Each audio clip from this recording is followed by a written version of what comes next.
Welcome back to Jay Smokehouse. I want to talk to you guys today about dispensaries. So one thing I'm seeing with many dispensaries, not all, but many, is consistency. Now, if you're just looking to get stoned, you're not worried so much about consistency. However, dispensaries are there mainly for medicinal reasons, correct? And so medicinally, you really need to have some strains that are consistent, that you have regularly, so that you can at least plan your medicinal regimen according to those strains. And also, at many dispensaries, there seems to be a very limited selection. Now, this I do understand. It's hard to get many different strains. However, I do believe that it is possible to have at least 3 basic main strains like an indica, a sativa, and maybe a hybrid. Just something that someone can always get if they think that that works. Or maybe change it up every quarter or month or so, at least so that they know when you're going to have that product. Which leads me into another discrepancy I have with many dispensaries. I have noticed, and many people that I have talked to, that the online menus for dispensaries are very skewed from what you actually get when you get to the dispensary. They seem to not update them regularly. I don't know if this is intentional or not intentional, but I think that you should have some accurate numbers on your online site. Now, we all do need to remember that dispensaries, a lot of the time, are going off the regulations from their state. And so it doesn't necessarily mean it's their fault. However, in the same state, you can have a really good dispensary or a really bad dispensary.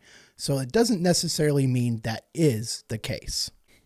But sometimes we should have a little bit more understanding for these issues because it's not necessarily their fault. Which leads me into my next discrepancy, which isn't always their fault.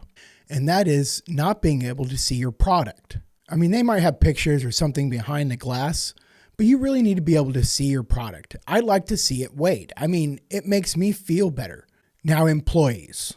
I don't expect every employee, especially when they have base entry level jobs, like checking you out at the register. I don't expect them to be experts. However, I do expect them to at least have a cheat sheet of what terpenes and cannabinoids are in the strains that they're selling.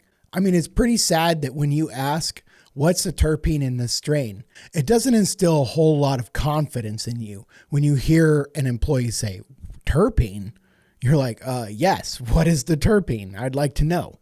And I think that they should have at least updated at least once a week cheat sheets so that they know what strains they're selling that week. I don't think that's too much to ask.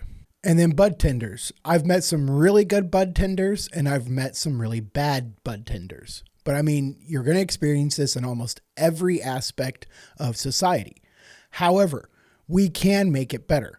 So I think we should hold them to a lot more responsibility. Take, for instance, a pharmacy. When you see a pharmacist, you expect them to know about the medications. You don't expect them to know what a doctor knows, but you expect them to know about the medication. I think that we should have some sort of medicinal personnel that knows more about the workings of the endocannabinoid system, the cannabinoids, the terpenes, what they're supposed to do, what they might be able to do, that type of stuff, so that somebody that has questions about medicinal marijuana can go to that person and get a lot more information. Now, I don't think that we should expect them to be able to say, this is what you need, but at least they would have a lot more information. To me, I just think that dispensaries should be gearing more to the medicinal side rather than just recreational. And so that is what this video and my future videos on dispensaries are going to be focusing on. So going back to the beginning, what I wanted was questions I wanted to pose to you so I can get some answers and feedback. What do you think about my issues I have so far with dispensaries? Do you agree or do you not agree? And are there any problems or issues you see with dispensaries that I did not list? Please let me know in the comments below. And again, I'm not attacking any specific dispensary or any specific region. Now, if you like what you heard or you enjoyed it all, please leave a like and a comment and let me know what you think. And also, please don't forget to subscribe and hit that bell button if you'd like to hear videos coming out in the future. And now, as always, Jay is going to go smoke a J.